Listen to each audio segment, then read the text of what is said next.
종신대 신학대학원에 입학하면 경건훈련이라는 걸 받아요. 경건훈련. 경건훈련이 뭐냐면요, 신대원 신학대학원이라고 하는 신대원이라고 말씀드려 볼게요. 신대원 1학년에 그 학사 일정에 포함되어 있는 커리큘럼입니다. 마치 한 과목 2학점을 이수하는 것처럼 경건훈련을 받아야 하는데, 이 경건훈련의 점수는 어떻게 환산이 되냐면, 이 전도사님이 새벽 예배를 빠지지 않고 매일 드리고 있는지, 매일 오전에 채플이 있거든요. 채플에 결석하지 않고 성실하게 채플을 잘 하는지, 그리고 한 달에 2번씩 지역사회에 가서 봉사활동을 합니다. 이 봉사활동에 적극적으로 참여하는지를 점수로 환산해서 여러분이 대학생활 때 받는 A, B, C 이렇게 학점을 받아요. 그리고 이 경건 생활을 잘할 수 있도록 세미나를 듣는데 수업도 들어야 돼요. 그러니까 새벽 예배, 채플, 수업, 봉사활동, 아니 다른 그 신학과 수업도 듣는 게 너무 힘든데 경건 훈련까지 받는 게 얼마나 전도사님들이 힘들겠습니까? 저도 1학년 때 입학을 해서 이 경건 훈련을 받으면서 사실 좀 기분이 나빴어요. 왜냐하면 도대체 전도사를 데리고 이런 경건 훈련을 한다고?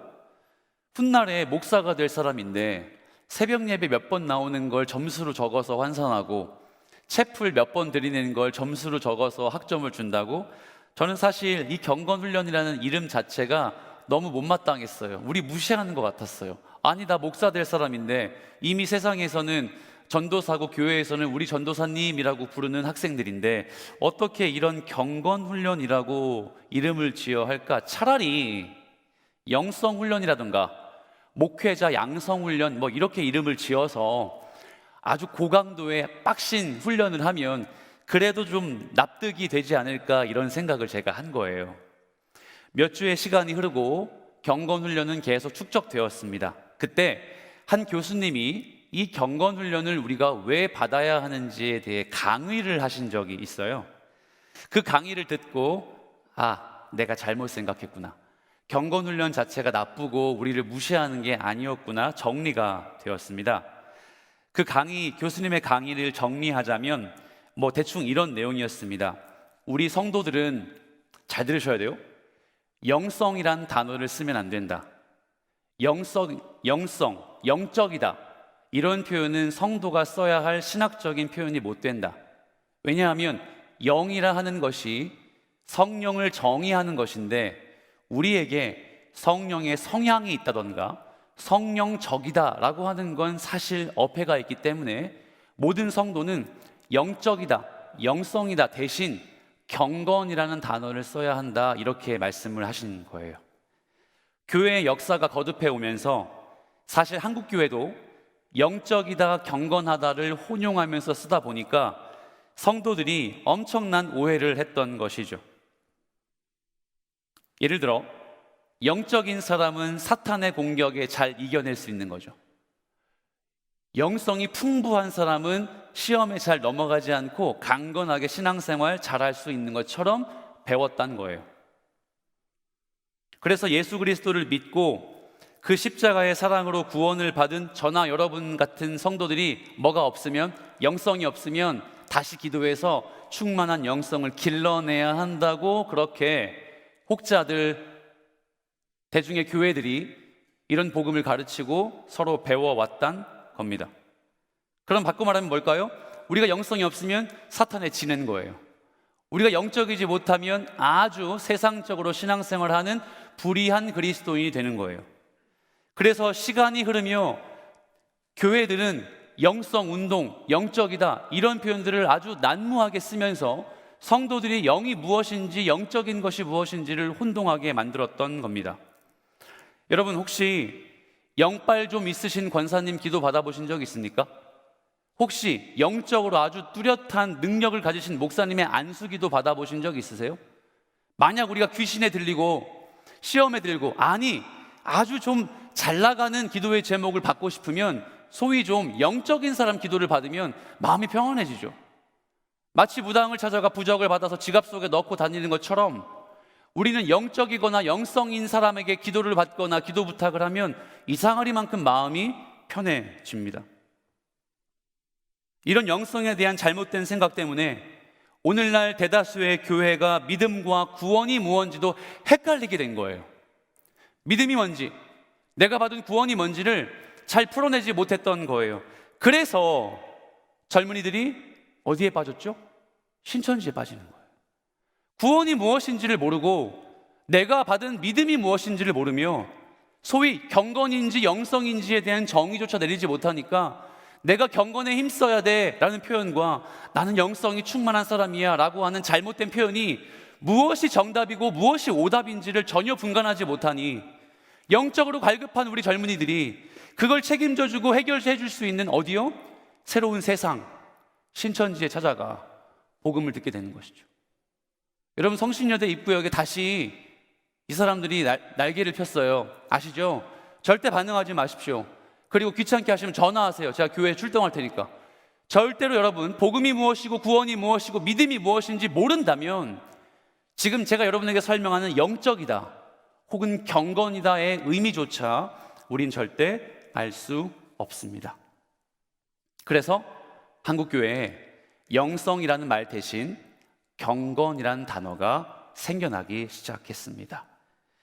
제가 이 강의를 듣고 무언가 머리로 뒤통수를 가격당한 느낌이었어요. 아, 그래, 나조차도 영적인 것, 영성에 대해 갈급함은 있었는데 이걸 오해하고 있었구나. 그럼 여러분, 우리가 모두 환기를 시키고 제가 질문을 드려보죠. 여러분, 영적이다, 영성이다, 이거 어떤 뜻으로 이해하셨어요, 그동안? 아마 이런 거겠죠? 세속적이지 않다, 육체적이지 않다, 아니면 이런 거죠. 여기 말고 영원한 삶의 가치를 두어 내 삶의 방향이 어디에 있다? 저 천국에 있다. 우리가 얼마 전에 배운 부활 신앙이 바로 영적이다라고 정의할 수 있겠죠.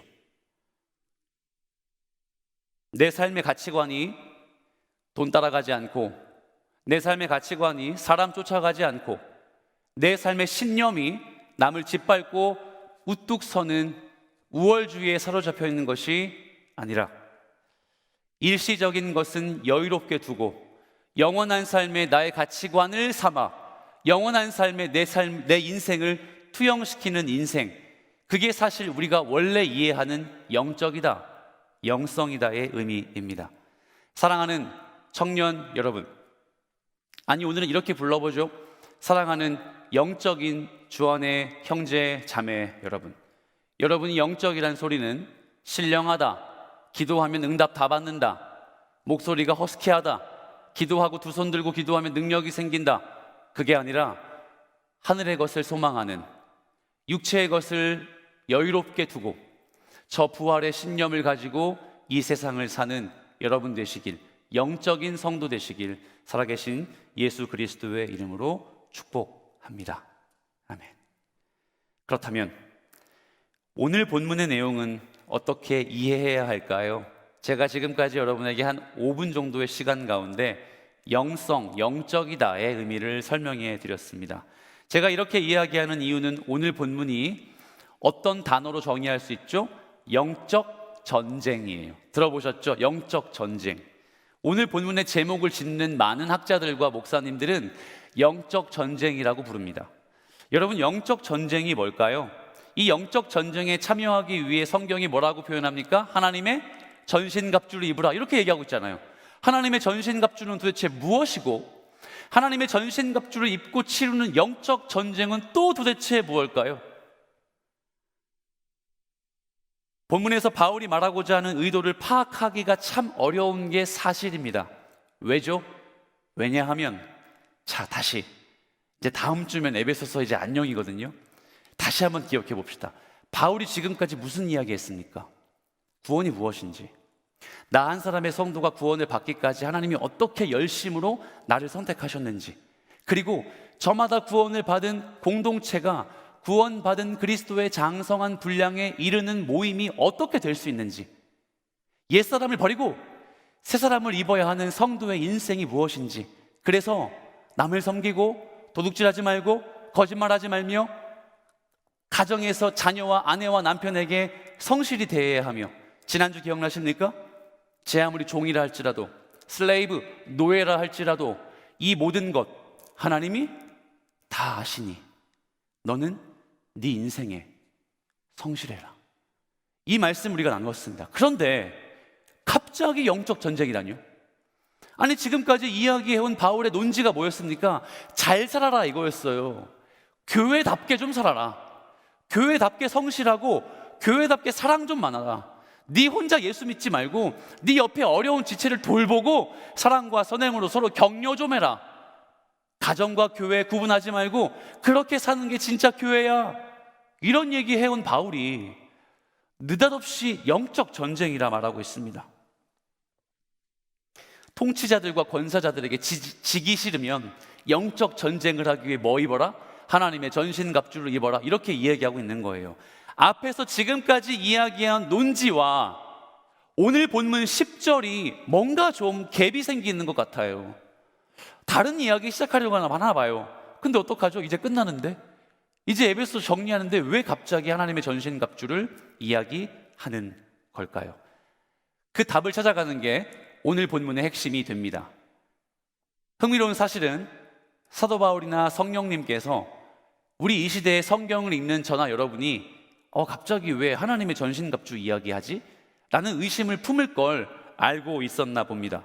왜냐하면 본문의 첫 번째 단어가 힌트가 되기 때문이죠.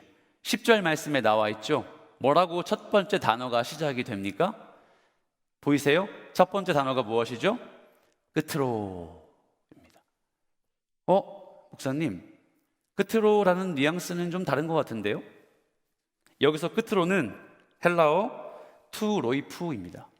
투 로이프. 영어로 하면 finally입니다. 최종적으로. 그런데 사실 finally도 이 의미를 다 담아내지 못해요. 왜냐하면 최종적으로는 1번, 2번, 3번, 4번 그리고 최종적으로 5번이 옵니다. 이렇게 느낄 수 있지만 여기서의 투 로이프는 파이널리보다는 이렇게 이야기할 수 있어요. 여러분, 지금까지 해온 이야기를 이제 제가 함축적으로 정리해 보겠습니다. 이거예요. 지금까지 해온 1장부터 5장 마지막까지의 이야기를, 아니 바로 전에 배웠던 종에 대한 이야기까지를 투 로이프, 이 한 문단으로 정리해 보죠. 그러므로 사랑하는 여러분, 오늘 본문이 실질적인 에베소서의 마지막입니다. 마지막, 어떻게 하면 교회답게 살 수 있을지, 어떻게 하면 공동체다운 허그를 이룰 수 있을지, 어떻게 하면 참 신자의 삶으로 한 걸음 한 걸음 주님과 동행할 수 있을지를 이제 좀 제가 투 로이프, 최종적으로 이야기해 보겠습니다 입니다. 그러므로 정리가 되세요? 같은 이야기 하고 있구나. 지금까지 한 이야기와, 아니 어제 지난주에 들었던 종을 설득하는 바울의 메시지와 오늘은 전혀 동떨어지지 않았구나. 이걸 기억하며 우리 함께 본문을 깊이 들어가 보겠습니다. 그렇다면 바울이 영적 전쟁에 대해서 말하는 것과 지금까지 설명한 그리스도인의 삶, 공동체 연합, 신자의 성화, 연관이 진짜 있을까요? 도대체 영적 전쟁은 무엇일까요? 에베소서의 마지막에 가장 중요한 메시지라는 걸 제가 말씀드렸죠. 이걸 강조한다면 도대체 영적 전쟁에 하나님의 전신갑주는 우리에게 어떤 의미로 다가올까요? 간단히 예를 들어 설명하자면, 영적 전쟁이란 내가 예수님을 바로 믿지 못하도록 만드는 사탄의 계략을 무찌르기 위한 무기, 내가 교회 나오기 싫은 마음을 이겨내기 위해서 꺼내야 되는 칼, 내가 세상의 돈과 사람에게 무너지지 않기 위해서 그 사탄을 죽여 없애야 하는 최첨단 무기일까요? 정말 그럴까요? 한 청년이 있었습니다. 그 청년이 얼마 전 동계 말씀 집회에 큰 은혜를 받았습니다. 뜨겁게 기도하고 열정적으로 찬양했으며 다니엘서 말씀을 듣고 참 은혜를 경험했습니다. 그리고 집에 돌아왔을 때 이런 일이 일어났죠. 권사님이신 어머니는 이 청년이 동계 말씀 집회에 은혜를 받고 돌아온 것을 알고 있었음에도 불구하고 아들의 방이 심각하게 더러워진 걸 알고, 또 때마침 연거푸 지원했던 회사가 다 낙방해서 떨어진 사실을 듣고 이 아들, 은혜 받고 온 아들 눈앞에 서서 그 아들 앞에 불평과 탄식과 예의 못난 놈아, 너는 실패한 인생이야 라는 이야기를 듣게 되었죠. 순간 이 청년은 어머니에게 대적해서 화를 낼까? 토를 달까? 생각했지만 그러지 않고 소위 우리 시쳇말로 어머니의 이야기를 씹고 방으로 들어갔습니다. 일일이 엄마의 말에 내 속사정, 내 아픔을 이야기할 수 있었지만 그냥 그렇게 조용히 방으로 들어가 버렸습니다. 이 청년이 경험한 이런 상황을 가리켜 혹자는 이렇게 얘기하죠. 야, 이 친구 영적 전쟁에서 승리했다. 시험에 들 수 있었는데 엄마의 사탄과 같은 목소리를 이겨냈다.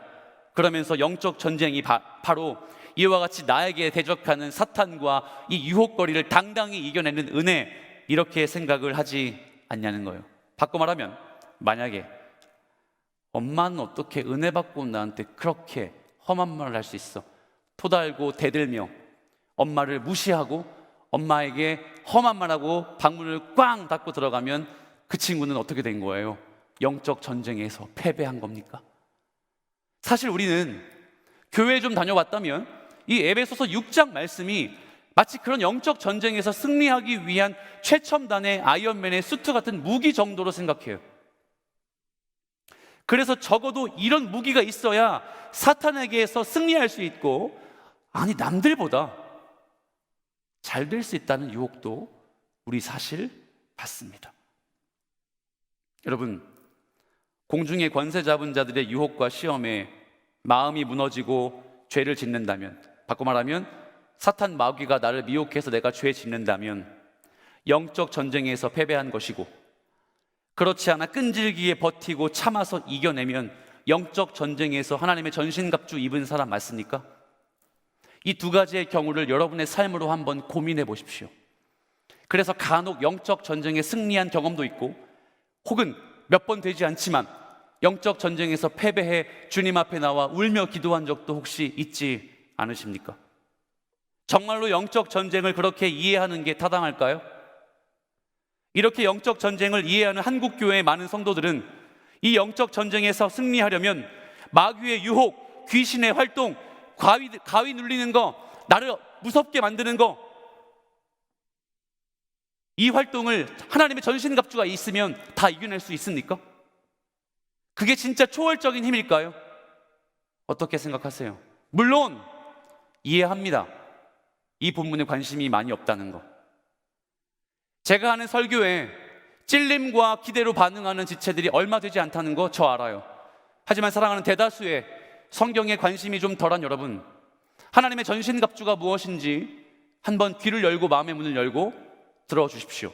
그리고 여러분은 매번 영적 전쟁에서 단 한 번도 승리할 수 없었고, 영적 전쟁에서 승리한 것조차 내 머릿속과 가슴속에 인지한 적이 없었을 때 오히려 이 본문이 여러분에게 정말 큰 도움이 될 겁니다.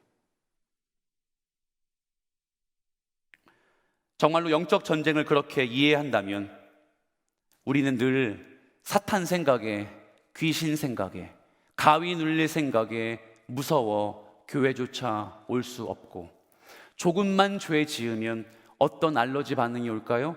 나 또 영적 전쟁에서 패배했어. 나 또 하나님보다 욕심을 따라서 아주 그 욕심, 미혹이 주는 것에 죄를 짓고 말았어. 내 스스로를 아주 그냥 눌러버리고 자존감을 낮게 하며 천박하고 비루한 존재로 하나님 앞에 드리기 쉽상이겠죠.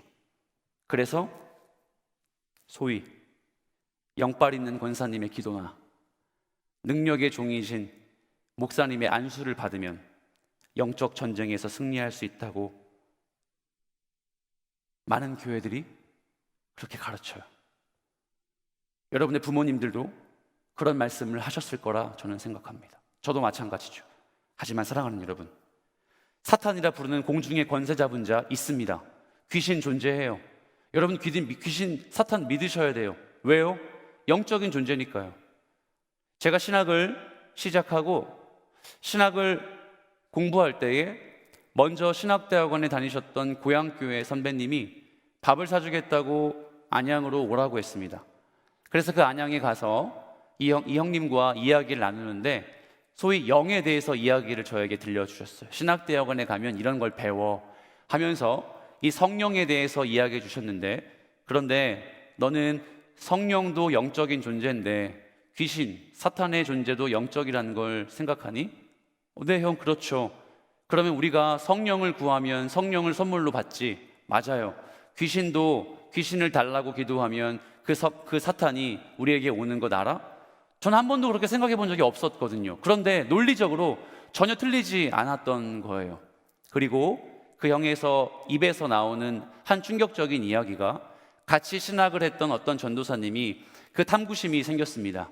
성령을 선물로 달라고 기도하는 것처럼 나는 과연 내가 믿는 성령의 능력이 나를 방해하는 사탄의 능력보다 대단할까? 그렇게 탐구심을 갖고 귀신을 구했습니다. 그리고 귀신을 구하고 그 사람이 귀신에 들렸어요. 그리고 사역을 그만두고 패배한 인생으로 살아갔다는 걸 제가 2007년 정도였거든요. 그 충격적인 이야기를 듣고 사실 밤잠을 설쳤습니다. 아, 그렇구나. 성령을 구하면 성령을 받는 우리가 악한 존재를 구하면 당연히 그 영적인 존재가 우리에게 온다는 건 당연한 논리 아니겠습니까? 여러분, 이 말씀을 제가 여러분에게 드리는 이유는 뭘까요? 악한 존재를 구하라고 말씀드리는 걸까요? 아니요. 성령은 영적인 존재고 하나님은 우리에게 영으로 임재하시는 분이기 때문에 우리가 입을 열어 구하면 어떻게 된다는 거예요? 주님 우리와 함께 하신다는 거예요. 주님 우리와 함께 거룩함으로 동행하신다는 말이에요. 그러므로 사랑하는 여러분, 이 말씀을 묵상하며 우리 함께 하나님을 구합시다. 하나님을 구하는 방법이 무엇인지 끝으로 이 에베소서 25번 강의를 통해 우리 함께 좀 깊이 생각해 봅시다. 그래요, 공중의 권세 잡은 자들 진짜 존재해요. 우리를 괴롭혀요. 이런 영적인 존재들이 있다는 거 누구도 부인할 수 없는 사실입니다. 그런데 여러분이 죄를 지을 때 진짜 사탄 때문에 죄 짓습니까? 100% 열이면 열, 100이면 100 죄 짓는 게 사탄과 우리를 미혹하는 존재 때문에 죄를 짓습니까? 이 질문 앞에 우리 객관적으로 주님 십자가 앞에 점검해 봅시다. 우리가 과연 그 존재 때문에 죄를 짓는 존재입니까? 아니면 우리가 갖고 있는 존재론적인 욕심과 탐욕, 제한적인 능력 때문에 죄를 짓는 거 맞습니까? 바로 이 점이에요. 사도 바울은 영적인 존재가 없다고 이야기하지 않았어요. 바울은 늘 이런 이야기를 했어요. 우리가 옛사람이 아니고 새사람이 되는 것은 이제 좀 우리의 영, 즉 기억나세요? 우리의 마음의 문제를 다스리지 못하고 내 삶의 결정권이 하나님께 있음을 알면서도 내 마음을 주장하지 못해서 욕심에, 탐욕에, 이기심에 내가 내 삶의 주인 되고자 하는 욕망 때문에 죄를 짓는 거 알면서도 우린 그걸 놓을 수가 없던 것이죠. 제 이야기가 아닙니다. 본문이 그렇게 이야기해주고 있습니다. 한번 찾아볼까요? 에베소서 2장 2절입니다. 우리 묵상했던 말씀이죠. 에베소서 2장 2절 함께 읽어봅시다. 시작. 그때 너희는 그 가운데서 행하여 이 세상 풍조를 따르고 공중의 권세 잡은 자를 따랐으니 곧 지금 불순종의 아들들 가운데서 역사하는 영이라. 아멘. 이때도 바울은 2장 2절에서 공중의 권세 잡은 자 분명히 언급했습니다. 우리가 그리스도의 복음을 믿기 전에는, 회심하기 전에는 나 신자, 성도, 제자, 이 제자라고 결단하지 않았을 때에는 우린 공중의 권세 잡은 자 안에 속한 존재라고 분명히 이야기해요. 그런데 여기까지만 묵상하면 진짜 우리가 저 존재들 때문에 죄 짓는 것 같죠? 하지만 3절을 보십시오. 바로 이어지는 3절에서 바울이 이 말을 하죠. 제가 읽어볼게요. 전에는 우리도 다 그 가운데에서 우리 육체의 욕심을 따라 지내며 육체와 마음에 원하는 것을 하여 다른 이들과 같이 본질상 진노의 자녀이었더니. 아멘. 공중의 권세 잡은 자들이 우리를 주도하는 것은 단지 그들이 우리를 미혹하고 유혹해서가 아니라 내 안의 마음의 문제가 먼저다. 내 안에 욕심의 문제를 해결하지 못한 것 때문이다. 내 안에 본질상의 탐욕의 문제를 해결하지 못했기 때문에 우린 본질상 진노의 자녀라는 이 정체성을 잊을 수가 없는 것이다. 이 말이 뭡니까? 우리 스스로 죄 짓기를 자처한다는 뜻이에요. 뭐라고요? 나 스스로 죄 짓고 싶어 한다는 거예요. 인정이 됩니다. 저는 인정이 되더라고요. 나 스스로 죄 짓고 싶어 하는구나. 결국 마귀의 관계를 대적하는 영적 전쟁, 공중의 권세 잡은 자들과의 싸움이란 실질적으로 저 공중에서 전투가 일어난다. 그래서 그 영적 전쟁에 내가 승리해야 된다. 이 말이 아니라 하나님의 부르심에 합당한 자녀의 삶을 살기 위해 무릇 지킬 만한 것보다 너의 무엇을 지키라. 마음을 지키라. 생명의 근원이 이에서 남이니라. 사랑하는 여러분, 영적 전쟁은 여러분의 마음의 문제의 선택권에 달려있는 것이죠. 그렇습니다.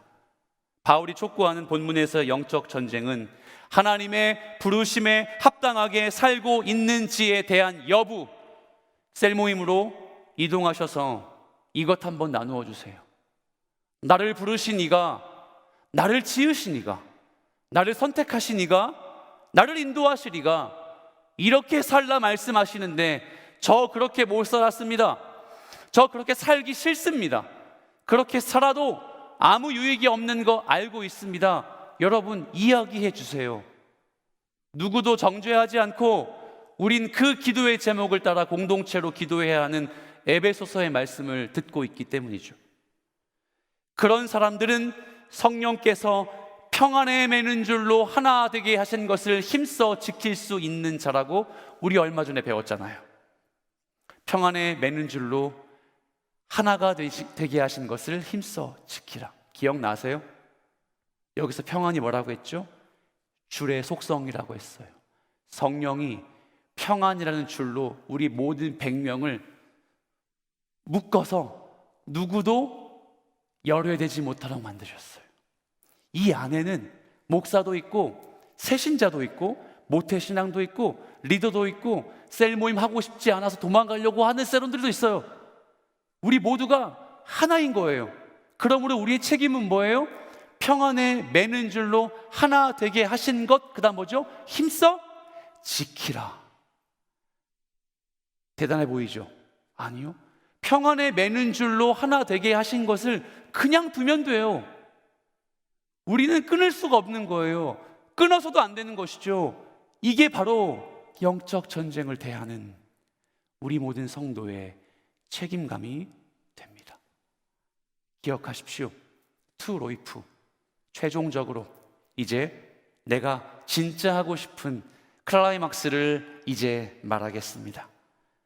그래서 이 권면은 예수님을 믿고 구원받은 성도이지만 여전히 그 부르심에 합당하게 살지 못하고 있는 우리 자신을 지키라는 전쟁의 말씀입니다. 뭐라고요? 여러분, 지키라고요. 여러분 스스로 지켜내야 한다는 거예요. 그러므로 이제 등장하는 하나님의 전신갑주는 싸워서 사탄을 죽이라는 무기가 아니라 나를 지키는 생존 무기예요. 아시겠습니까? 이건 최첨단 무기가 아니라 나의 어떠한 욕심과 탐욕, 사탄 마귀의 공격이 올지라도 나 단단히 하나님의 자녀로 그 역할 감당할 거야. 그 자리 그렇게 지켜낼 거야. 나 어떻게 할 거야? 살 거야. 나 살아낼 거야. 생존할 거야. 그러기 위해서 의의 호심경 필요해. 평안에 매는 줄로 나 힘써 지킬 거야. 검도 필요해. 군화도 필요해. 허리띠도 필요해. 이 모든 것들을 내가 장착했을 때 절대 난 누구도 이 자리에서 나를 옮겨낼 수 없어. 여러분, 그래서 이 말씀이 설득하는 하나님의 전신갑주를 여러분 생존하기 위해 붙들어 매십시오. 할렐루야. 그럼 그 전신갑주가 도대체 무엇일까요? 말씀을 읽어보죠. 14절부터 17절까지 나와 있습니다. 자, 14절, 17절까지 천천히 한번 같이 읽어볼게요. 시작. 그런즉 서서 진리로 너희 허리띠를 띠고 의의 호심경을 붙이고 평안의 복음이 준비한 것으로 신을 신고 모든 것 위에 믿음의 방패를 가지고 이로써 능히 악한 자의 모든 불화살을 소멸하고 구원의 투구와 성령의 검 곧 하나님의 말씀을 가지라. 아멘. 여러분, 이 무기들을 보면 어떤 이미지가 떠오릅니까? 진리의 허리띠, 의의 호심경, 복음의 신과 믿음의 방패, 구원의 투구, 성령의 검. 쉽게 연상할 수 있듯이 그 어떤 군사에 착용한 군장과도 같아요. 사도 바울은 사실 로마의 강력한 문화를 지지받고 있었던 에베소의 사람들에게 바로 로마 군사의 복장을 이미지화시키며 영적 전쟁에서 승리할 수 있는 법을 쉽게 설명하고 있는 그런 장면이에요. 오늘날로 따지면 우리 내일 진우가 군대를 가는데 육군의 군장 착용을 한 모습을 보면서 구원을 설명하는 것과 생각하면 우리 군대 다녀오신 분들은 얼마나 이해가 쉽겠습니까? 그렇죠? 똑같은 것이죠. 에베소 교회 사람들은 로마 군사가 입고 있는 옷, 복장, 군장 다 기억해요. 그걸 예를 들어서 설명하고 있다는 말입니다. 그런데 잘 들어보세요. 그런데 그건 그 시대의 에베소 교회 성도들에겐 너무 안성맞춤의 예화가 되겠지만 2022년을 살아가는 우리 모든 청년들에게 진리로 허리띠를 띠고 의의 호심경을 붙이고 평안의 복음이 준비한 것으로 신을 신고 모든 것 위에 믿음의 방패, 불화살을 소명할 수 있도록 하고 구원의 투구 성령의 검을 가지는 것, 어떻게 느끼십니까? 어쩌면 우리는 이 이미지가 사도 바울이 진짜 하고 싶은 걸, 그 말의 의미를 가리고 있다는 걸 생각하셔야 돼요. 바울은 지금 뭘 강조하고 싶을까요? 제가 이야기해 볼게요. 허리띠 이야기하고 싶은 것 같으세요? 호심경 이야기하고 싶은 것 같으십니까? 군화, 방패, 최첨단 아더왕이 쓰는 어떤 그런 엑스칼리버 같은 큰 칼? 아니요. 그 앞에 단어들이 본질입니다. 뭐라고요? 진리, 의, 평안의 복음, 믿음, 구원, 성령, 곧 하나님의 말씀. 사랑하는 청년 여러분, 하나님의 전신갑주는 무기가 아니라 나를 생존하기 위한 방어수단이라고 말씀드렸죠. 그런데 우린 지금 어쩌면 이 무기들을 갈구하고 있는지도 모릅니다. 최첨단 무기와 아주 좋은 방편을 가지고 예수 믿는 청년의 때를 잘 살고 싶어하는 욕구가 우리 안에 있을지 모르겠어요. 그런데 만약 그런 사람들이 우리 중에 있다면 오늘 복음을 가르치는 이 바울의 메시지에는 그런 것들 모두 버리고 정말 하고 싶은 복음, 구원, 하나님의 말씀, 그리고 그 말씀을 통한 진짜 성도의 삶을 이야기하고 있는 겁니다. 이제 그 뒤에 수식어들을 빼보고 다시 한번 말씀드려보죠. 진리, 평안, 복음, 믿음, 구원, 성령, 하나님의 말씀. 혹시 우리 중 이거 모르는 사람 있으세요? 구원이 무엇인지, 하나님의 말씀이 무엇인지, 성령이 어떤 분인지 모르시는 분 있으세요? 아니요. 우리 한 명도 없을걸요. 우리 이미 너무 잘 아는 신앙생활에 너무도 스테디한 단어들이며 우리에게 가깝고도 먼 당신들 아닙니까? 예수 믿는다 하면서도 그 예수가 나의 삶을 윤택하게 하시기 위해서는 뜨겁게 기도하고 몸부림칠지는 모르겠지만 어쩌면 구원은 전혀 알 턱이 없고 복음엔 관심이 없으며 하나님의 말씀을 그렇게도 읽고 묵상하고 큐티하고 내 발의 등이요 내 길의 빛이라고 말씀을 해도 전혀 반응하지 않는 우리 모습은 어쩌면 나를 지키기 위한 생존 무기는 다 버려두고 남들보다 잘 되기 위한 최첨단 무기를 갖고 싶어하는, 남들을 뒷밟고 승리하고 싶은, 남들이 그래 교회 다니니까 잘 되는구나, 좋은 학교, 좋은 직장, 좋은 배우자를 만나서 인생 풀리는 경험을 하고 싶은 유혹, 여러분 없으세요? 우리에겐 호심경만 있고 군화만 있으며 좋은 칼만 존재합니다. 그것들이 복음이며 그것들이 믿음이고 하나님의 말씀으로 승리해야 하는 가장 필요한 우리의 생존 무기임에도 불구하고 나는 그냥 그게 관심이 없어요. 저는 그냥 그거 없이도 예배만 드릴래요. 저는 그냥 그거 추구하지 않고도 그냥 이력서에 기독교 쓰고 나는 예수 믿고 살래요. 여러분, 우리의 신앙생활이 너무 아이러니하지 않습니까? 제자 훈련? 예수를 믿고 훈련받는 것을 강압적으로 해야 되는 것입니까? 아니요. 우린 이미 예수를 믿고 감격적으로 말씀 읽어야 되는 거예요. 기쁨으로 하나님과 교제할 수 있는 기도의 자리 참여해야 되는 거예요. 와라, 나와라, 참여해라 가 아니라 하나님, 제가 이 감격에 참여하지 않고서는, 이 감격의 말씀 읽지 않고서는, 주님과 기도하는 그 기도의 은밀한 교제의 자리를 뒤안시하고서는 제가 절대 살 수 없습니다. 여러분, 이게 신자 아닙니까? 이게 진짜 바울이 그토록 이야기하는 에베소서의 본질 아닙니까? 우리 함께 결단하고 마음으로 기도합시다. 나를 지키기 위해 나는 생존형 하나님의 전신갑주를 어떻게 대하고 있는가? 끝으로 자기 자신을 지키기 위해 생존하신 한 사람의 하나님의 전신갑주의 모델을 제시하고 말씀을 정리합니다.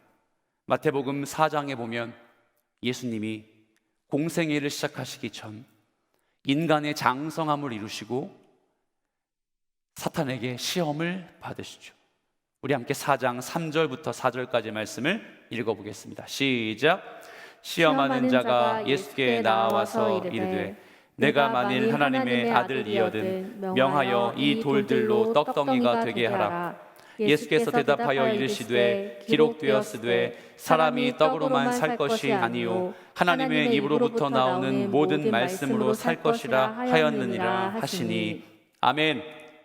예수님의 시험을 당하신 사건을 기록한 본문이죠. 예수님은 사탄에게 3가지의 시험을 당하셨습니다. 이미 우리 아는 바여서 딱히 설명하지 않겠습니다. 그런데 첫 번째 시험을 당한 본문만 봐도 야, 네가 하나님의 아들이냐? 네가 하나님의 아들이거든. 이 돌들로 떡덩이가 되게 만들어 줄 수 있겠니? 라고 하는 사탄의 공격에 예수님이 어떤 하나님의 전신갑주로 대응하시죠? 하나님의 말씀입니다. 하나님의 말씀으로 그 시험을 이겨내셨습니다. 신명기의 말씀이었어요. 두 번째, 세 번째 시험도 동일하게 하나님의 말씀으로 이겨내셨죠. 여러분, 상상력을 가지고 한번 성경을 대해보시겠습니까? 예수님이 자기 힘으로 이 시험을 못 이기셨습니까? 참 신이시오 참 하나님이신 이 우리 예수 그리스도께서 말씀 따위라고 해도 이해하십시오. 말씀 따위로 이 사탄의 공격을 이겨낼 만큼 능력이 없으신 분일까요? 아니에요. 그런데 왜 예수님은 말씀으로 이 시험을 이겨내셨을까요? 저와 여러분 때문입니다. 하나님의 전신갑주로 이 인생을 살아나가는 법을, 하나님의 말씀이 우리 인생의 최고봉이라는 것을 인정하게 만드시기 위해서 그는 친히 우리의 역할 모범이 되셔서 이 시험을 견뎌내신 것입니다. 사람의 가장 기본적인 만족을 채울 수 있는 시험, 육신의 정욕, 안목의 정욕, 이생의 자랑, 이 3가지의 유혹을 이겨낼 수 있는 건 다름 아닌 하나님의 말씀. 그러므로 사랑하는 여러분, 사도 바울은 이 점을 가지고 에베소의 성도에게 이야기하며 하나님은 어쩌면 이 점을 가지고 저와 청년 여러분에게 말씀하시는 것 같아요. 바울이 강조하는 하나님의 모든 전신갑주는 바로 하나가 구약의 이사야 말씀이에요. 이사야 말씀에서 인용한 것들이에요. 그러면 주님 우리에게 무엇을 말씀하실까요? 너무 단순한 결론이 돼서 허무하시죠? 하나님의 말씀입니다. 하나님의 말씀 아니면 우리에게 아무것도 없습니다. 하나님의 말씀으로 복음을 깨닫게 되고 하나님의 말씀으로 내가 받은 구원을 확신하게 되죠. 하나님의 말씀으로 성화의 삶을 사는 우리의 힘든 일생의 위로를 받고 하나님의 말씀으로 이 예배의 성령의 충만하심을 경험할 수 있는 거예요. 이게 다 뭡니까? 하나님의 전신갑주입니다. 사랑하는 그루터기와 허브의 동역자 그리고 청년 여러분, 우리의 인생은 하나님의 전신갑주를 절대 포기하지 못할 정도로 아주 힘들고 아주 어려울 거예요. 우리의 인생은 전혀 좋아질 리 없고 남보다 잘 될 리 없을 거예요. 여러분에게 저주하고 싶은 게 아니라 그게 성도의 삶일 거예요. 그러면 우린 어디에서 위로받을까요? 주님이 지난주 우리에게 말씀하셨죠. 하나님이 다 아신다. 근데 여러분, 하나님이 다 아시는 걸 세상에 우리가 모르네. 하나님이 다 아시는 걸 우리가 어떻게 깨달을 수 있죠? 그렇습니다. 하나님의 말씀뿐이에요. 그 하나님의 말씀을 통해 내 주, 내 아버지께서 다 아시는구나. 내가 아무것 하지 않고 하나님의 말씀만 붙들고 이 인생 근근히 살지라도 하나님 다 아시는구나. 여러분, 그래서 이 말씀이 저와 여러분에게 또 한 번의 위로가 되길 소망합니다. 그리고 결단하세요. 하나님의 말씀 옆에 끼세요. 눈으로 읽으세요. 마음에 심으세요. 그리고 동행하세요. 그럼 놀라운 일이 일어날 겁니다. 어떤 일이요? 안 풀리는 일이요. 남보다 안 되는 일이요. 남들에게 패배하는 일이요. 우울증을 걸려 약 먹을 정도로 힘든 일이요. 근데 그게 해결되지 않고 위로를 얻게 될 거예요. 잘 되지 않고 그럼에도 불구하고 내가 너를 사랑한다. 그럼에도 불구하고 너는 내 아들이요 딸이다. 말씀하시는 하나님의 이 텍스트가 여러분의 마음에 고스란히 박힐 겁니다. 말씀의 마무리를 짓죠. 바울은 13절에서 이런 이야기를 우리에게 해요. 다른 것 하지 않고 그냥 서 있어라. 보이세요? 13절에 하나님의 전신갑주는 싸우기 위한 무기가 아니기 때문에 생존형 무기이기 때문에 하나님의 전신갑주 있는 사람들은 뭐 한다고요? 그냥 서 있어라. 헬라어 스테테입니다. 서 있어라. 지켜라. 버텨. 이 말하고 있는 거예요. 여러분에게 축복합니다. 버티십시오. 그리고 말씀으로 버텨내십시오. 이 은혜가 긴 기대 없이 적어도 한 주간의 삶으로 여러분에게 버틸 힘을 주시는 하나님의 전신갑주의 은혜가 되길 살아계신 예수 그리스도의 이름으로 축복합니다. 아멘.